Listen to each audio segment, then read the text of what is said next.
One of the things that releasing my first commercial video game taught me is that you can't treat game development, or I'd imagine a lot of creative pursuits, like a bohemian painter. What I mean is you can't lie around on your chaise lounge thinking big, deep ideas, then leap up with a cry of, "Ah, that is it, the inspiration, she strikes," and sort of pounce on your canvas, and then step away hours later, once the fugue state has lifted from you, to find, like, a masterpiece in front of you. Unfortunately, game development requires more long-term planning than that.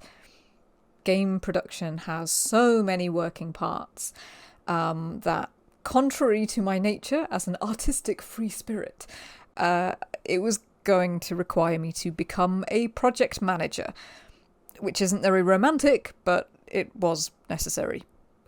I didn't really know what I was doing, so I kind of stumbled around a little. Please enjoy this footage of my Gantt chart.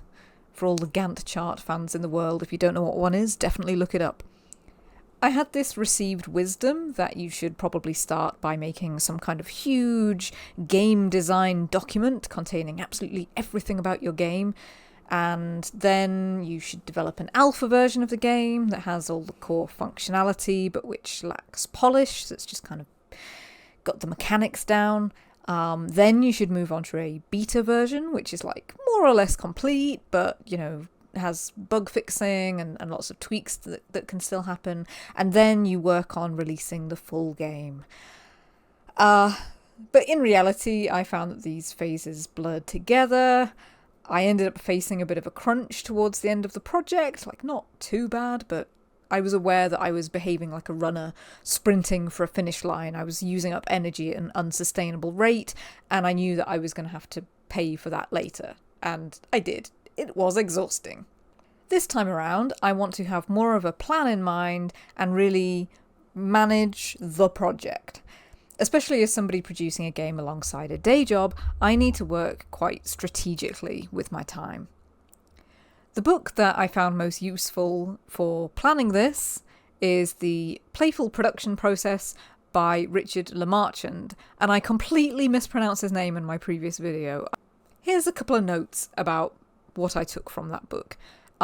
Note that I got it on interlibrary loan and I had to send it back ages ago, so you're kind of getting notes based on my notes. I'd recommend, if you want to follow this process, then get a hold of a copy if you can. Maybe do what I did, get it out of library. Also worth noting, I think that how to organise a production process is probably something that will differ between person to person, so I'm not saying this is a perfect process, but it's one that intrigues me, and I think I'm already finding it quite helpful.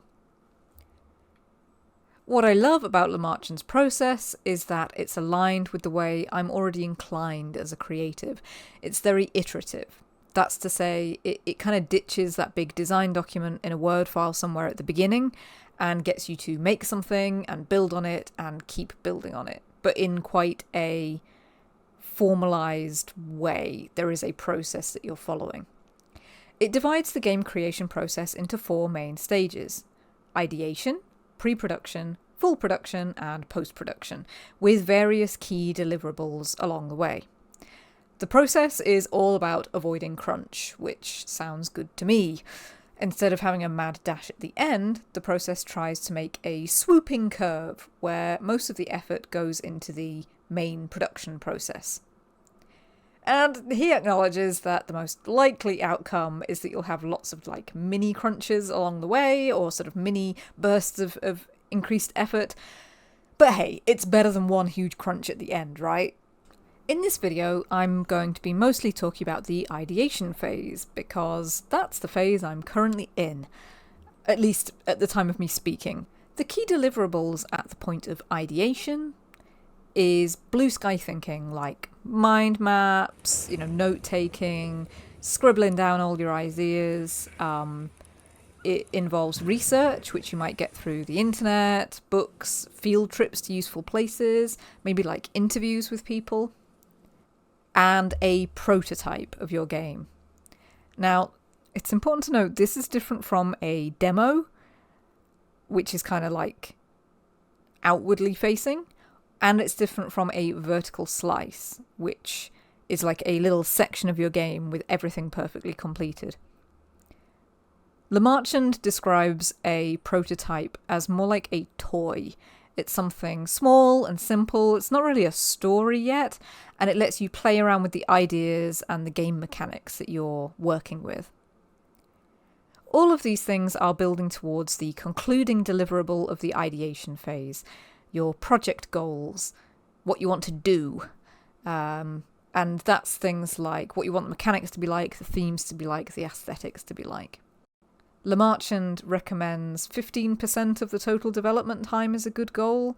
So I kind of calculate if I'm, say, spending about 30 months on a game, which I think is about what I spent on the Beekeeper's Picnic, I probably don't want to spend any more than like 4.5 months on this ideation phase.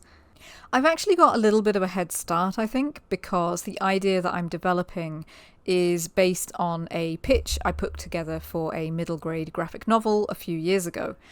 It got very close to being picked up, but it was not picked up by anyone. Got very close a few times. It was very annoying. But anyway, I still have the idea. I didn't sell it to anyone, huzzah. And I've realised I think will make it will adapt to be a point and click game quite well, because it's kind of a mystery combined with a heist, and I can just envision how it's going to be an adventure game. So I'm starting with some of that as my foundation. I've been producing mood boards, spider diagrams, just kind of trying to get my ideas out there. The story involves art history and a lot of like museum theory, and it's all about the Mona Lisa, so I'm going to be reading books on all those topics, I would imagine. I hope this has been a little bit helpful for you if you're looking to produce a creative work yourself.